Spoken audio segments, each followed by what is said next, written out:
Kalau saya berbicara mengenai ucapan syukur, maka ini tidak habis-habisnya. Pertama, karena pribadi Tuhan itu adalah kekal. Dan karena Dia kekal tidak berubah, maka ucapan syukur kita pun tidak habis-habis kepadanya. Boleh lebih kuat, lebih semangat amennya. Amin. Biar Tuhan dengar sekali lagi. Amin. Kita berikan tepuk tangan bagi Tuhan kita yang ajaib. Terima kasih Tuhan. Saya berdoa kita menjadi orang-orang seperti pemazmur ini. Dalam segala hal dia mengucap syukur. Sayangnya ada orang-orang yang lupa mengucap syukur kalau hal-hal baik sudah jadi padanya. Saya berdoa itu tidak terjadi pada kita. Saudara, dari sekian banyak topik yang bisa saya angkat untuk ucapan syukur ini, saya bersetuju dengan Ibu Gembala bahwa ini perlu disampaikan pada kita. Jangan sampai berkat-Mu mengubah hatimu.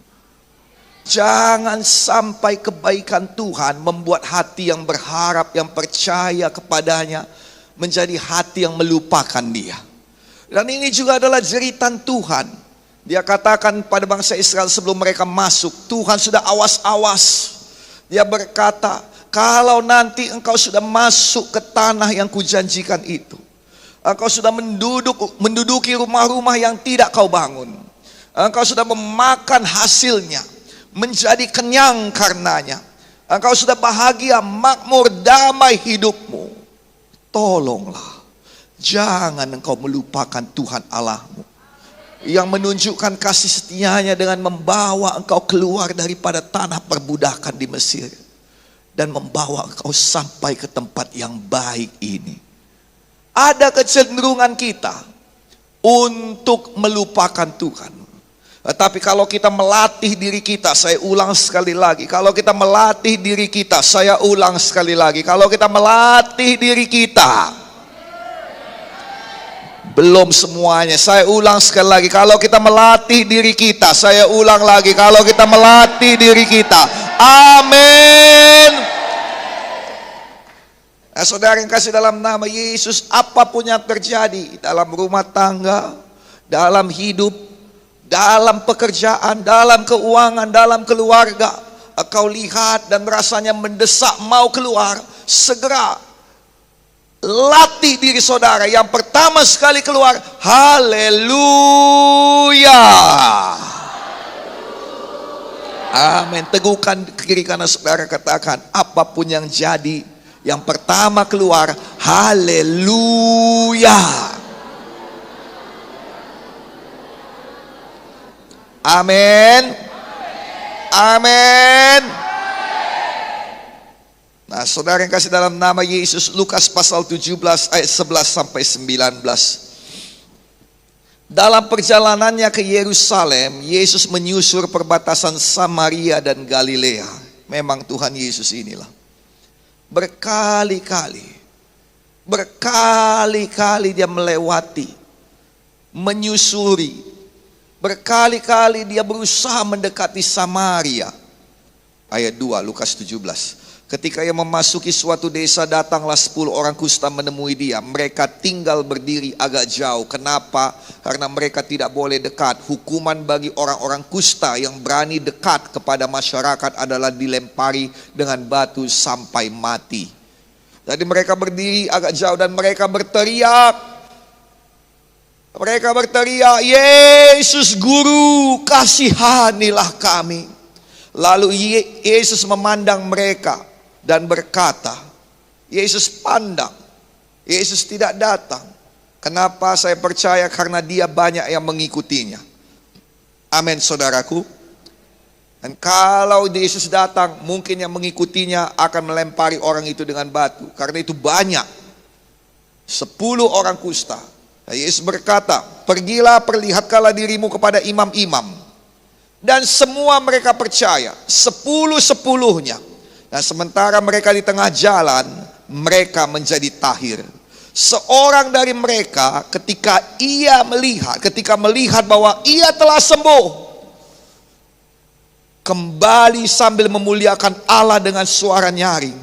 lalu tersungkur di depan kaki Yesus dan mengucap syukur kepadanya.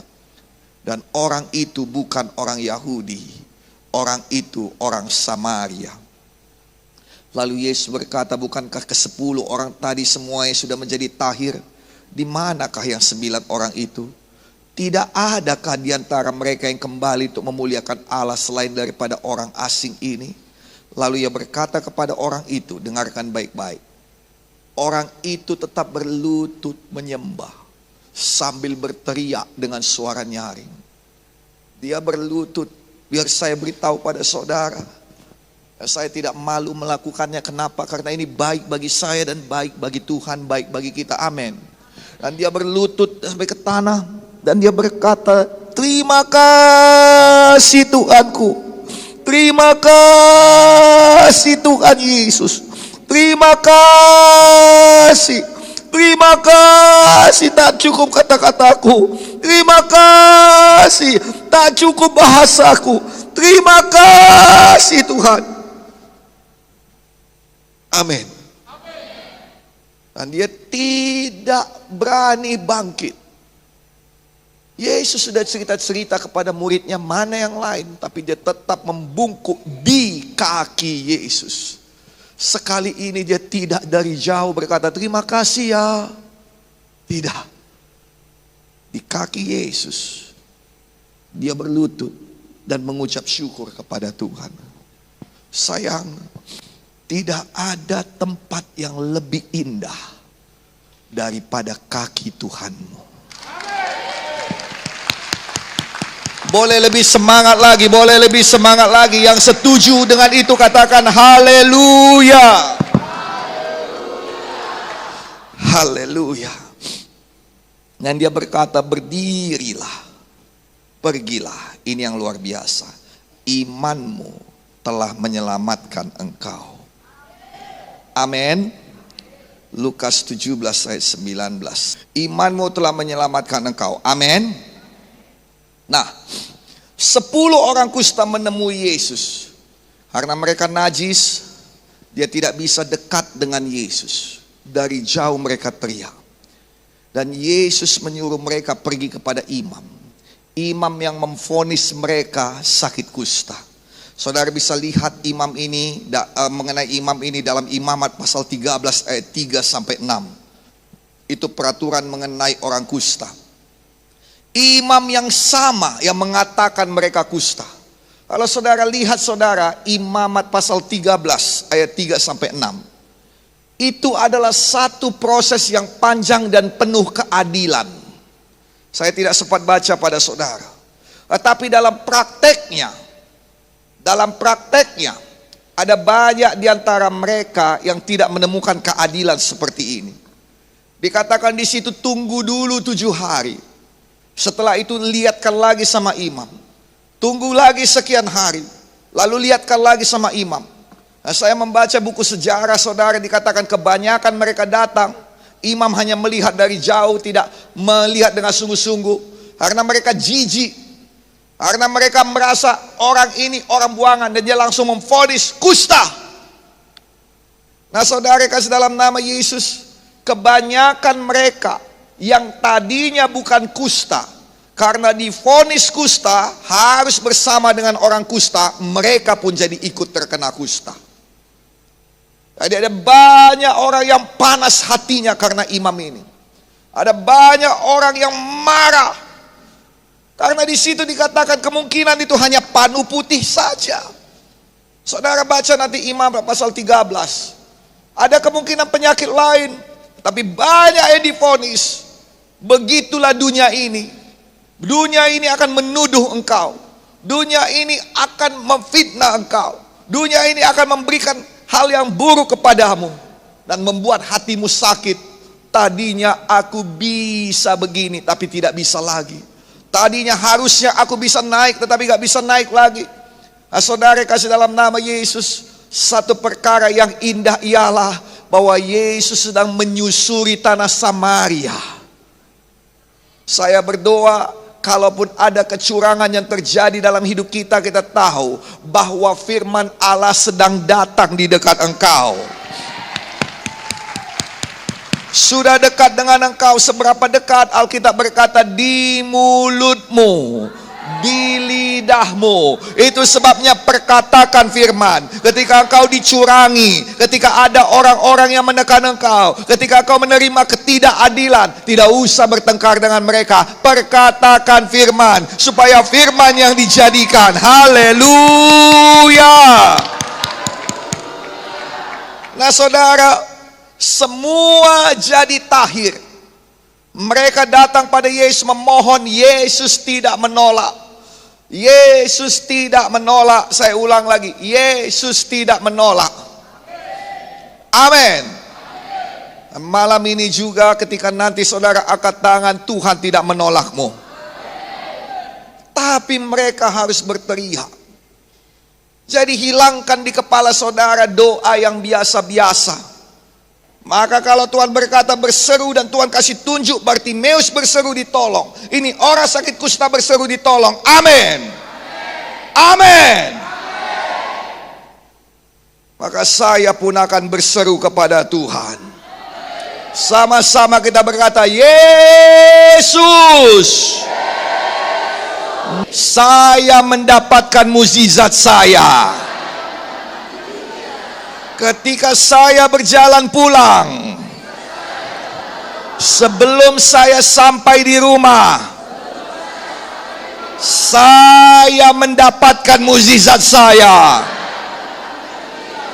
Dan sampai saya di rumah, saya akan memuji-muji Tuhan. Jadilah itu malam ini. Ya percaya boleh amin yang keras.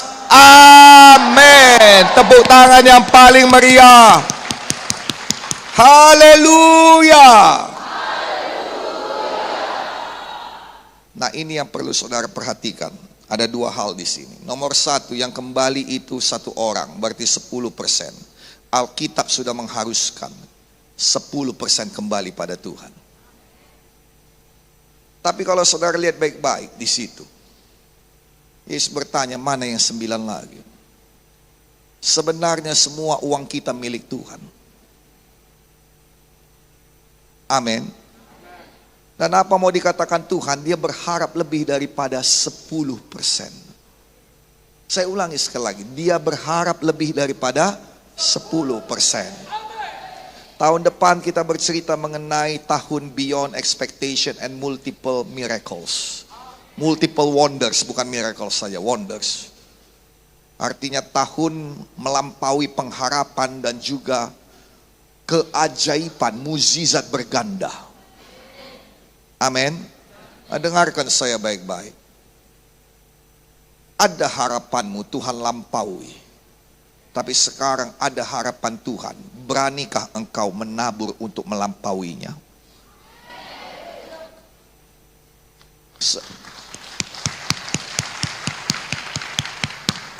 Kalau 10% sudah harus. Amin. Tapi lihat jawaban Yesus. Tidakkah semuanya sembuh? Tidakkah aku melakukan 100% untukmu? Kenapa yang kau kembalikan cuma 10? Itu memang punya Tuhan. Tapi dia mengharapkan lebih. Dalam hal ini saya serahkan padamu. Engkau dengar cerita mengenai William Colgate. Dia adalah seorang anak miskin yang berusaha membuat sabun sendiri. Lalu menjualnya di rel-rel di stasiun-stasiun kereta api. Lalu kemudian satu hari dia mengalami hari-hari yang sulit karena orang tidak mau membeli sabunnya. Karena dibanding sabun yang ada di toko, sabunnya itu nggak ada apa-apanya. Satu hari dia masuk ke gereja, dia dengar pendeta bercerita mengenai persepuluhan. Dan dia berkata kepada Tuhan, si anak kecil ini, aku nggak ngerti lah. Tapi kalau gitu katanya, gitu kubuat.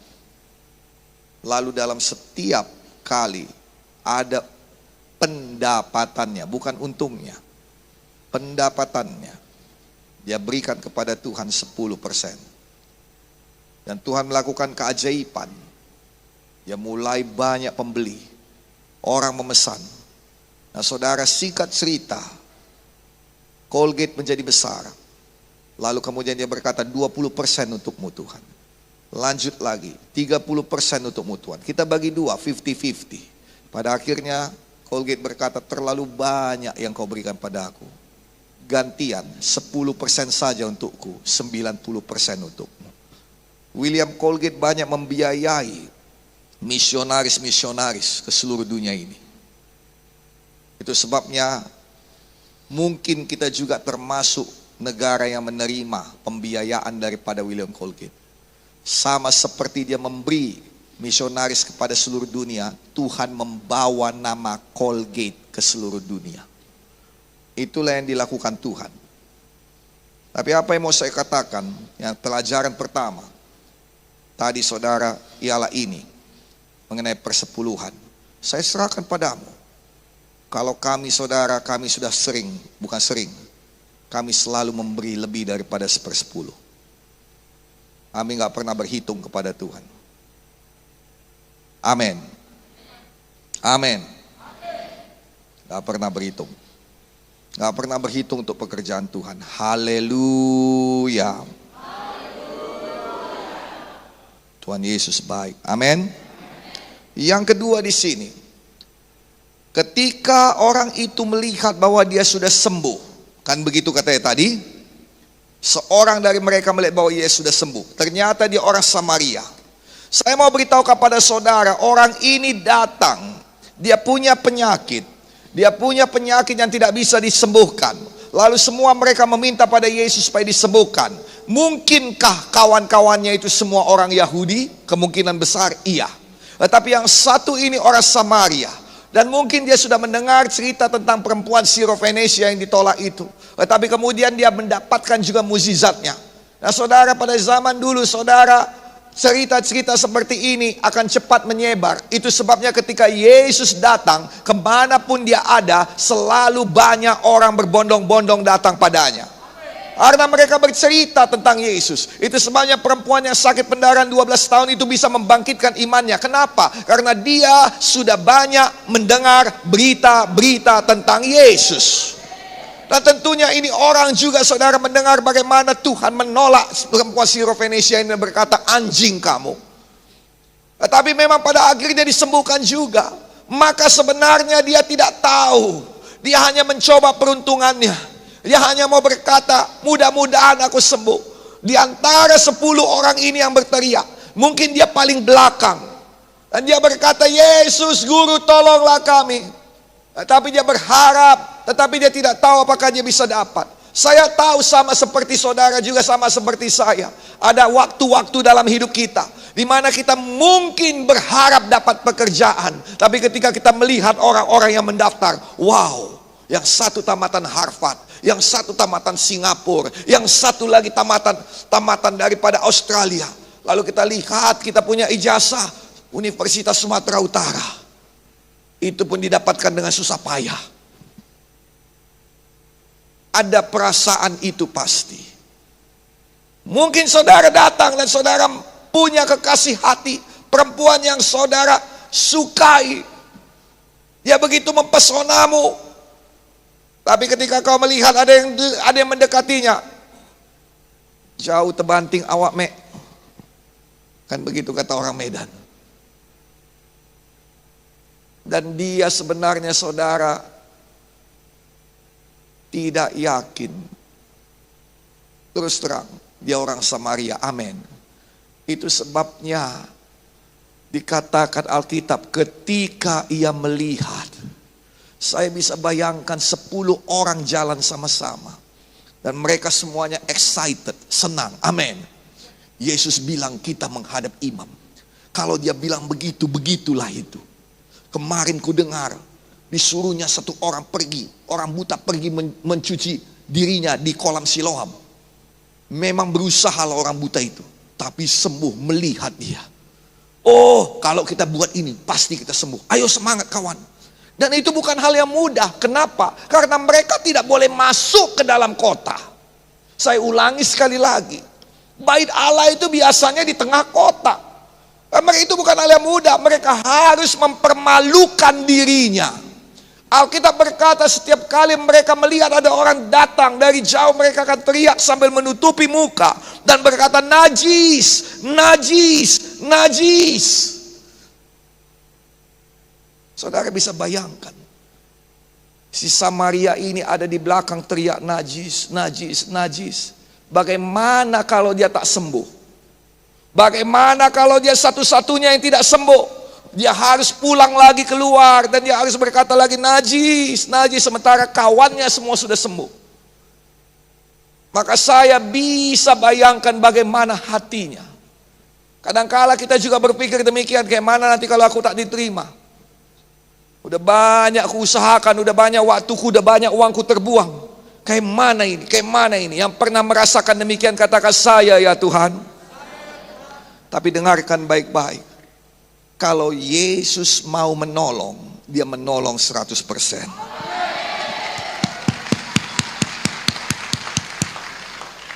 Dan ketika dia lihat, ternyata dia juga masuk di dalamnya. Angkat tangan saudara.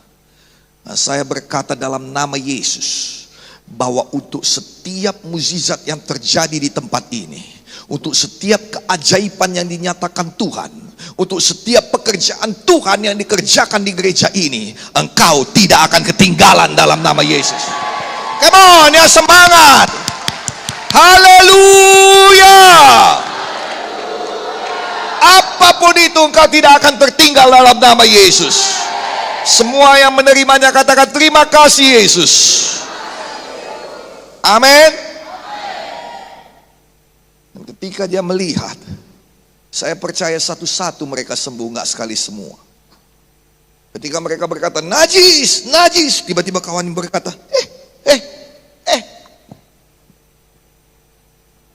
amin. Yang satu berkata friend. Oh, kawan-kawannya tepuk tangan, hebat loh, hebat. Oke friend, see you. Aku gak jadi ke imam, aku mau pulang dulu, jumpa istri. Kayak mana pun dia harus ke imam untuk membuktikan dia sudah sembuh, amin. Tapi mungkin dia mau ngasih, pokoknya satu-satu sembuh, satu-satu sembuh, satu-satu.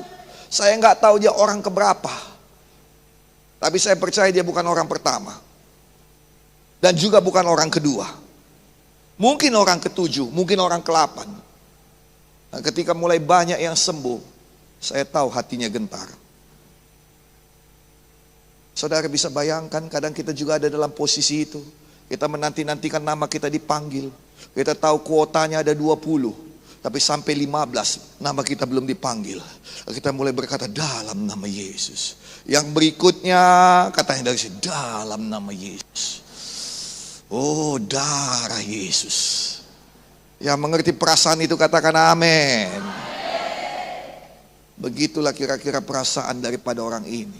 Nah, mungkin dia orang yang ke-7, mungkin dia orang ke-8. Tapi ketika dia berkata najis, najis, gilirannya telah tiba dan dia sembuh. Kita berikan tepuk tangan bagi Tuhan Yesus.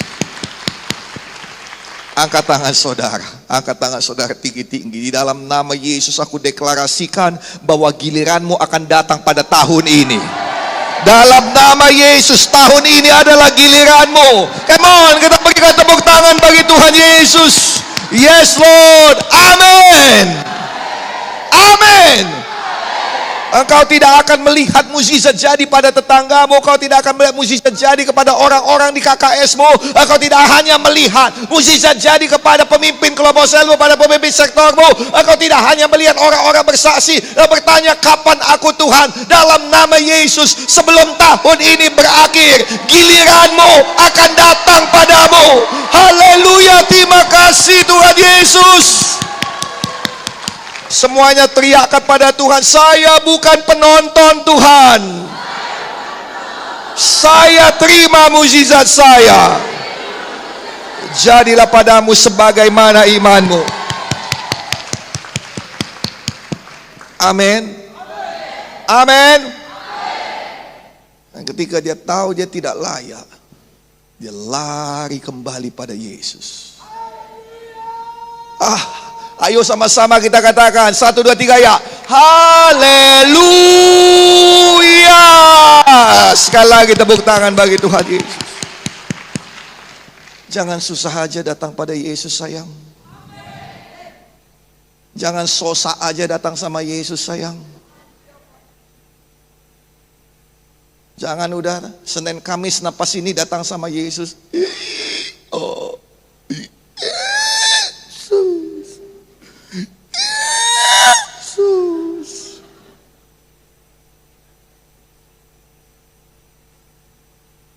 Amin. Ya. Lagi dapat transferan besar.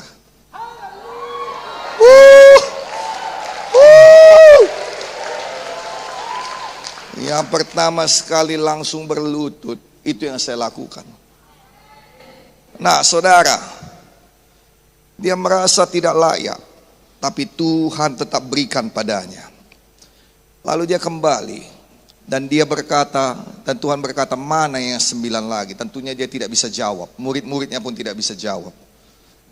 Kenapa kita harus mengucap syukur? Kenapa kita harus kembali? Ada 3 hal saja hari ini. Amin. Nah, saya berdoa supaya nanti saudara memberikan persembahan sambil menari-nari mengucap syukur. Haleluya.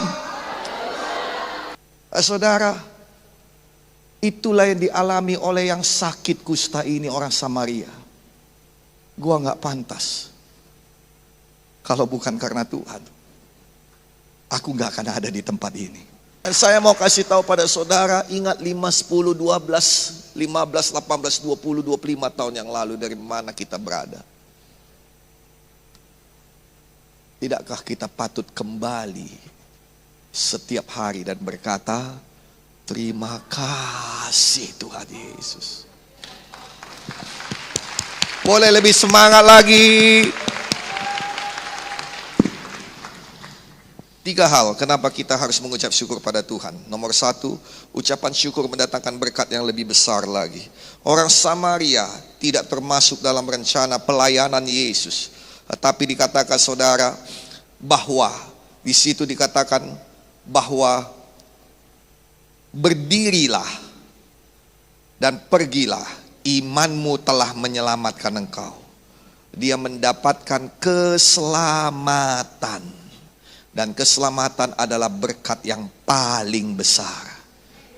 Alkitab berkata keselamatan lebih besar daripada berkat apapun. Matius 16 ayat 26 berkata, apa gunanya seorang memperoleh seluruh dunia tetapi kehilangan nyawanya. Sayang, ketika saudara mengucap syukur, engkau mendapatkan berkat yang paling besar. Kalau engkau sudah punya keselamatan, maka berkat yang paling besar setelah keselamatan itulah yang engkau dapatkan. Amin. Tuhan mau orang-orang yang diselamatkannya terus mendapat berkat. Nomor 2, mengucap syukur menunjukkan kita mengakui Tuhan dalam hidup kita. Mengakui bahwa Dia sudah bekerja, mengakui bahwa Dia sudah turut campur tangan dalam hidup kita. Amsal 3 ayat 6, akuilah Dia dalam segala lakumu, maka Ia akan meluruskan jalanmu. Ketika apa-apa kita katakan terima kasih Tuhan. Apa-apa kita katakan karena Yesus. Apa-apa kita katakan semua pun karena kebaikannya. Ucapan syukur menunjukkan kita mengakui Tuhan. Nomor 3, ucapan syukur walaupun sukar, tetaplah mengucap syukur. Membuat kita semakin dekat dengan Tuhan. Amin. Amin. Setiap kali saudara berterima kasih kepada Bapa dalam nama Yesus, maka saudara dibawa dekat kepada Tuhan. Dan ada banyak berkat dekat dengan Tuhan. Kenapa kita harus dekat dengan Tuhan? Nomor 1, kita dekat dengan Allah, kita tenang. Mazmur 62 ayat 2. Amin. Amin. Mazmur 7 ayat 28. Ketika kita dekat dengan Tuhan, kita terlindungi. Amin. Nah, saudara yang kasih dalam nama Yesus, ada banyak lagi berkat dekat dengan Tuhan. Tapi hari ini, adakah saudara sudah diberkati? Jadi hari ini mari kita semuanya mengucap syukur. Kita mulai bulan ini, nanti bulan 11 kita akan launching di seluruh gereja. Dan saudara jadi motornya. Dimanapun tempat ibadah kita, saudara yang pertama lari ke depan dan mulai menari untuk memberikan persembahan kepada Tuhan. Yang siap katakan haleluya. Mari kita bangkit berdiri semuanya. Terpujilah Tuhan.